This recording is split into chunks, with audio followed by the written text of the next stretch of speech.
May mangyaring masama sa anak ko, mananagot kayo! Naglang ka din at naging pasanay ka pa sa buhay ko. Sa iyo ko mabuhay kasama ka. Minahal mo lang ako dahil binigtas kita. Aray! Kaya huwag kang mag-alala, ha? Hindi malulungkot ang baby natin dahil malapit na kayo magsama. Nurse! Nurse! Tulungan si Camille! Malaking diamante. Totoo ba yan? Sa palagay ko, totoo. 300 million. Wala akong ganong klaseng halaga. Kung gusto nyo, alokin ko kayo. Isososyo ko kayo sa lahat ng negosyo ko. Tagol, di ba yun yung babaeng nanloko sa atin? Yung babaeng pumusta ng coaching tapos... Hot car yan! Nakaharap kanina sa Port Bonifacio. Alam mo ba muti kami pahamak to? Paano kung nahuli kami ng pulis? Eh ano naman kung mahuli kayo ng pulis? Siguro may mga atraso kayo, no? Mga wanted kayo, no? Pulis! May mga pulis ba dyan na nakakukuli?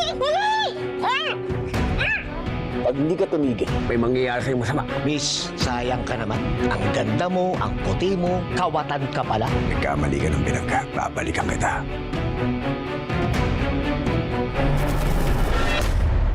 Tagol, paano nga pala natin sisilin yung babae?